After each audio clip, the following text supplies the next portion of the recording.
But before we get started, quick introductions. My name is Lupita Mercado, and I am the College Access Fellow for West Marine Region. Yes, and my name is Walter. I am the College Access Fellow for San Francisco region. I'm super excited to be here to support you all as well. All right, so before we get started, just to give you a little bit of background about who we are and who 10,000 Degrees is. So pretty much, we are a nonprofit college access program that supports students to and through college. We want to make it as equitable as possible for students to get all of the resources that they need so that they can be successful. Because we believe at the end of the day, if they are able to access those tools that they need to pursue a higher education, they can make a positive impact in their own communities and eventually the world. So now, as we talked about before, we're going to talk about financial aid offer letters, and we're going to be decoding and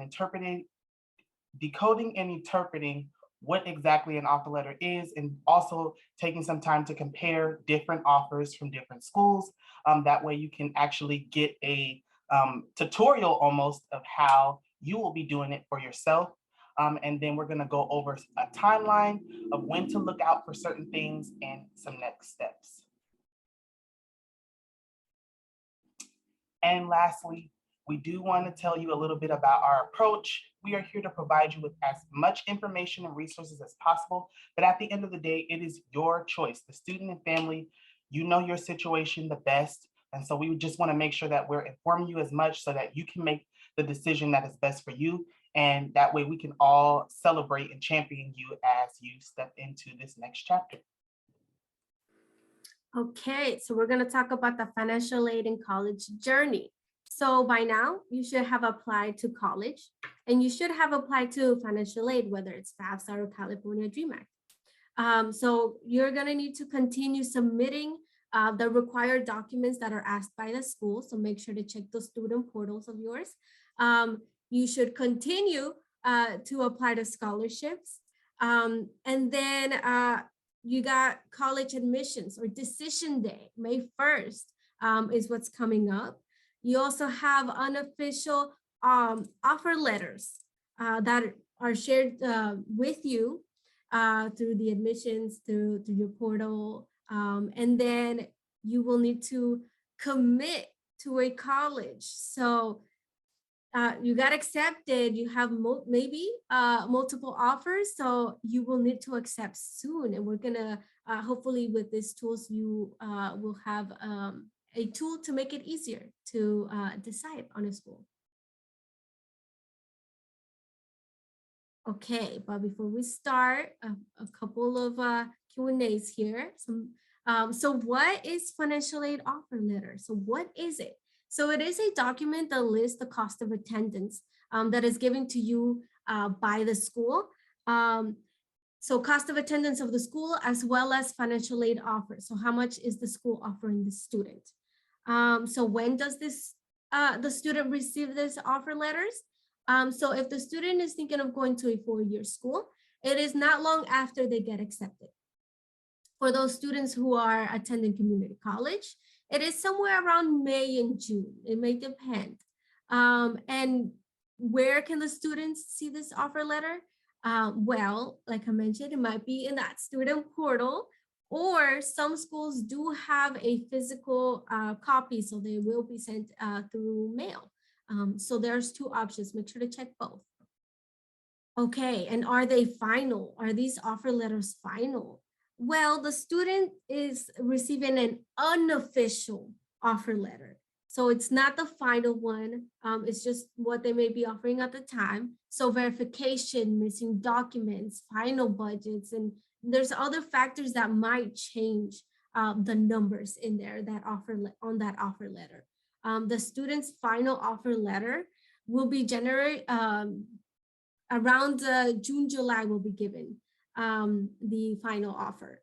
And is this letter the same every year? Well, not necessarily. The amounts may change year by year.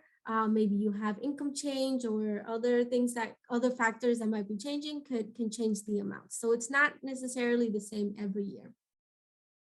Okay, and so what happens if I haven't received the letter yet, maybe some of you might asking that right now. Well, make sure to double check if you have any missing documents or holds on your portal. This is why we always ask you to check your portals often. So either on your student portal or financial aid portal, double check there's nothing missing there. Double check as well web grants for students. You should create an account for that. If you haven't done so yet, please do so to make sure that nothing is pending. And then you could also call your financial aid office to request a status, to ask what's happening, if there's anything you need to do, or just ask general questions about it. And then for those students who submitted a California Dream Act application, please confirm that the AB 540 affidavit form has been submitted. So that form is very important. So double check that that is completed. All right, so now that we gave some general information, let's do a little quick refresher. So some of you who've already filled out your financial aid, you've probably heard of these things. So let's just quickly go over it. What types of financial aid will be in your offer letter? So there are 3 types: gift aid, which is pretty much money that is awarded to a student that they do not need to pay back. And a few examples of this are grants like the Pell Grant, Cal Grant, and other institutional scholarships. Additionally, there is work or work study. Students can earn money from getting a job on the campus. And through that, they're able to apply that towards their college tuition. An example would be working at a library, working at a gym, at your school, just different things like that. And then lastly, there is loans or borrowed money that the student does need to pay back.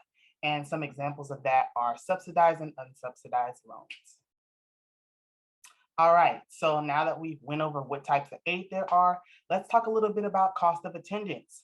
So pretty much this is the total amount or estimated amount that it will cost for a student to attend a particular college. So that not only includes tuition, room and board if you're staying on campus, but it also includes book supplies. So if you need a new laptop, if you need, different resources you may need in order, textbooks, in order for you to be successful while you're at school, as well as meal plans. Like I said, technology, transportation, personal care, and then social life, because you are going to be living your life while you're there. So you just want to make sure that you account for all of those expenses.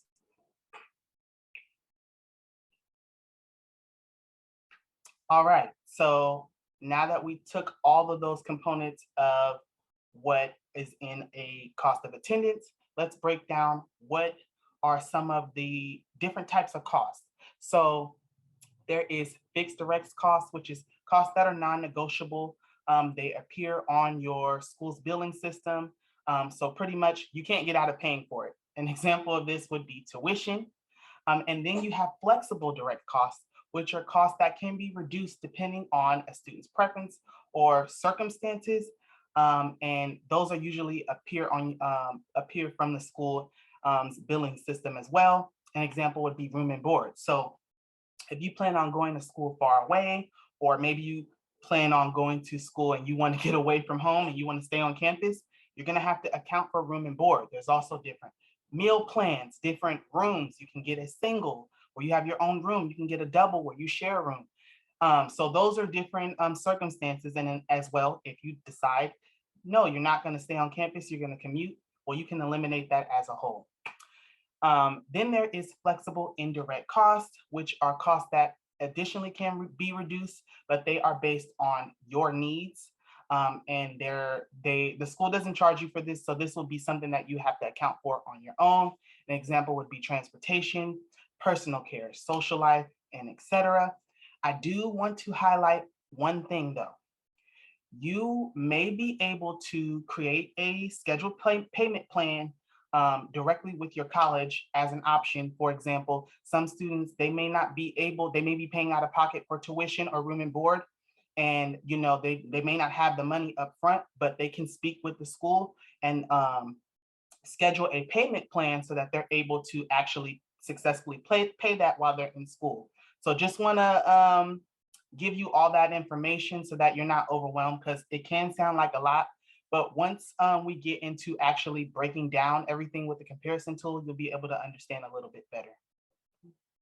All right, so feeling the need. So now that we've talked about what the cost of attendance is, and we talked about the different components of a financial aid offer letter, we want to talk about feeling the need so that we make sure that you know how much you're going to actually have to come out of pocket.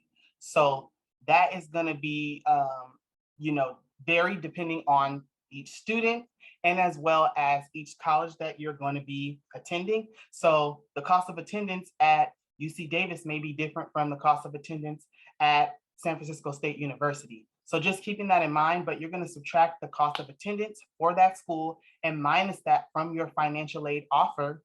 And then that will give you the out-of-pocket cost for yourself and your family. All right, so now I'm going to pass it to Lupita so that we can start breaking down these components for our comparison tool. Yes, thank you, Walter. Okay, so now we're going to take a look at some examples. What does this offer letter look like? Again, each offer letter, each school looks a little bit different, but the idea is in general, it's the same. So we're going to take a look at the one on the left side. So on the top, we can see the estimated cost of attendance. So this one does have it in there. They have tuition and fees, room and board, books and supplies, transportation, and personal expenses. This is what the school estimates the cost of attendance will be. Again, like we mentioned, some things could be changed around, but that's what the school estimates. And then right below that we have how much they are offering you. So for this one, grants and scholarships, they are offering 3 different scholarships / grants in there. Cal Grant A tuition grant, so a university grant. And in this example, the total is around $38,000 that is being offered to the student for the year of 2020-2021. Some, if not all, offer letters will have loan options. They will also offer loans. In this example, they're showing 2 different loans that is being offered for the student. And then right underneath that, they are having work options. So we mentioned work study before. So this student is being offered that. So this is basically what this student is being offered. So that is around $47,000 for this example. On the other example on the right, so this one's a little bit different. Again, it has the same information as the one on the left. The order is just different. The student is being offered Cal Grant, a Pell Grant, loans, and work study. It's also mentioned in there. And then the cost of attendance is at the bottom. So we have an idea of the money situation, how much is being offered and how much it's going to cost. So this is a good number to keep an eye out.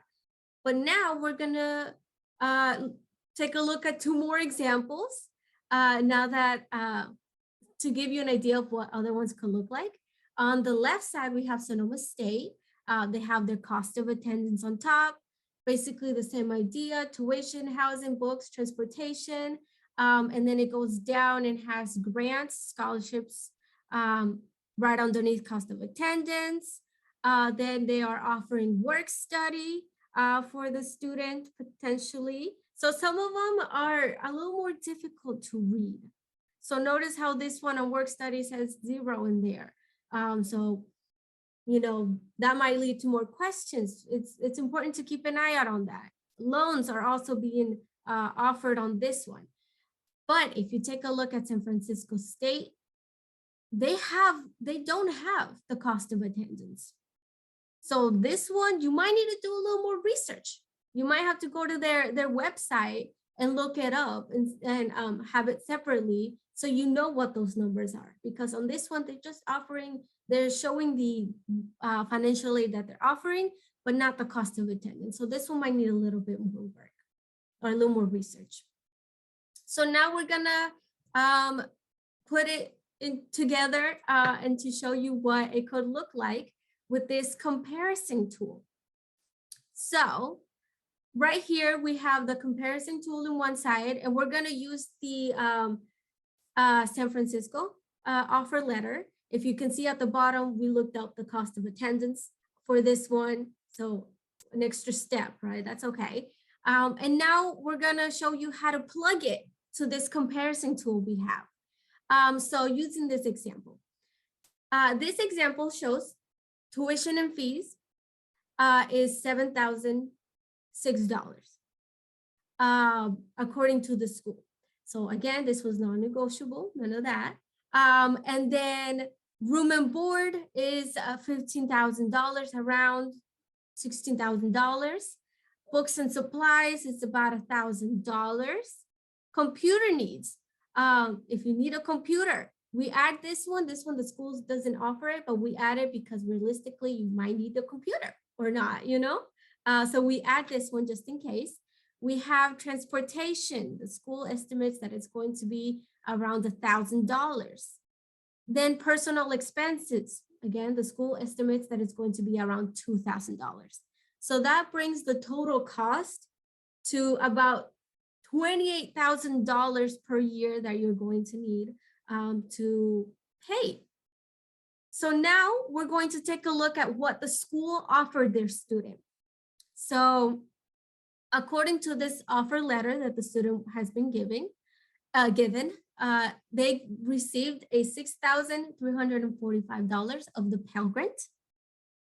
They have the SEOG grant in there as well for $100.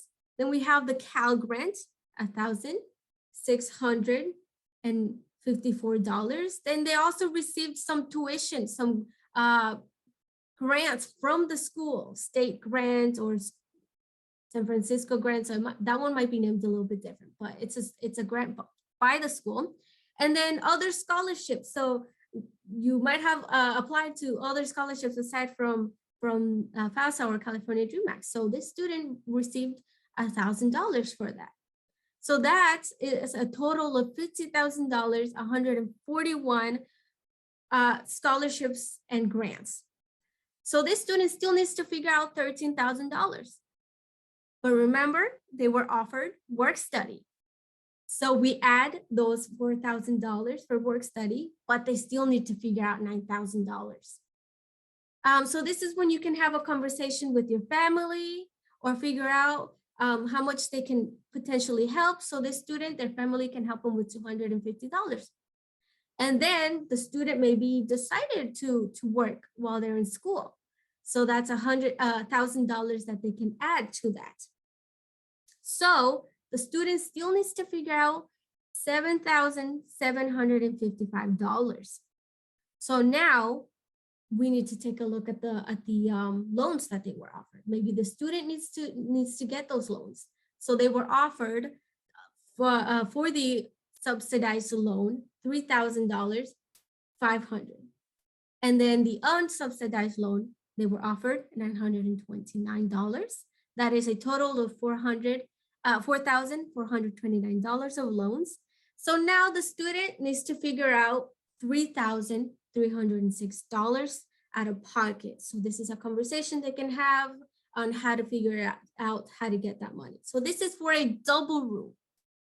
Now we're going to take a look at a triple room and with parents, okay? So this is the estimate. The one I just mentioned is based on what the school estimates is going to cost.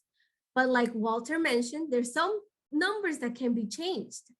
So this student on the second option decided to have a triple room instead. So that's $12,000, $12,500 instead of $15,000. And then they decided to get used books or rent books. So that number went lower. That's $700 now. Computer, maybe they wanted to get a cheaper one. Maybe they got a Chromebook instead of an Apple computer or something. So that number went down to $500. Transportation, maybe they carpooled instead. If they live on campus, well, maybe they don't drive as much, or they take the bus. having different forms of transportation help their number go down. And then the student said 2,000 is too much. I don't use that much money. I don't go out that much, maybe. So that number went down to $1,800. So instead of $28,000 per year, they need to figure out $23,000. So if you look at all they were offered plus loans, so all those scholarships and grants, 15,000, around 15,000 that they have, they only need to figure out $7,000.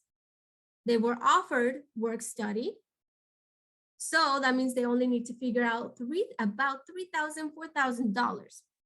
Their parent is willing to help them with $250. So now they only need to figure out $3,666.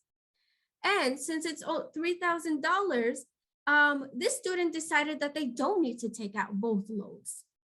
They only need one. So this student decided to only take out the $3,500 loan. So this student only needs to figure out $165 out of pocket. So that number is already decreased. So let's take a look at if the student decides to live with their parents. Room and board is out of the picture. That's a zero. You don't have to worry about that unless your parents ask you to pay rent or something, but most likely they won't. So that's a zero. Books and supplies, again, maybe they rented it or bought it used, lower number. Maybe since they're living with their parents, maybe they have a computer at home. So you're using their computer, so you don't need to buy one. So that's a zero. And then transportation, well, you're not living on campus. That one's going to be a little bit bigger number than the others. That's okay. And then personnel expenses, maybe the student doesn't need as much because they don't either go out or they're eating at home, so they don't have to buy lunch on campus or something like that. So their number is at 1,500. So this student only needs to figure out around $12,000. Now you do the numbers with the addition of the $15,000 of scholarships and grants, you are left over with $2,935. You have extra money than what you started with, basically. So this student doesn't need to ask parents for money. This student doesn't need to accept any loans for this student, for this case. So they're left over with $2,935. So now we just talked about the three examples, three scenarios that is possible based on the offer letter that they were given. So now the student has the information they need to make a decision on where to go or where to stay. Yeah, and just keep in mind that, you're going to have to do this for each school. So looking at the different options, what they have available for housing, if you want to stay on campus, just weighing out the pros and cons so that you can make the best choice for yourself.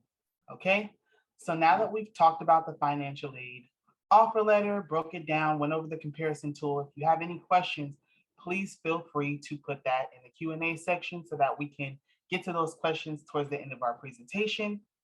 But we're gonna give you a few next steps. So May 1st is actually a deadline for high school seniors to accept their financial aid offer or their offer of admission, and then as well pay for your orientation, housing, enrollment, and deposit fees. So you want to keep that in mind so that you make sure that you submit that offer of admission. June 1st is the deadline for community college students to do the same. So you're going to be accepting that offer of admission, paying your orientation and whatever additional fees that will be required. And then in between the time of June and July, you are going to start to review and accept your financial aid award letter. Luckily, you came here, so you have the resources, and we are additionally going to be sending that via email to you with the recording and as well the comparison tool so that you can actually review your financial aid offer letters and make the right decisions. Also make note of any financial aid disbursement dates and payment deadlines so that you are able to stay on top of that and you don't have any holds or anything like that. And then between the time of August and September, you want to make sure that your tuition and other costs are paid before the deadline so that you're able to successfully start your freshman year of college. I do want to note that orientation, housing, and enrollment fees are an out-of-pocket expense. However, you can request a waiver or reduction in fees, but you have to do that through the school of your choices admissions. All right, so thank you so much for joining us today. We'll be sticking around if you have any other questions. Otherwise, thank you for joining.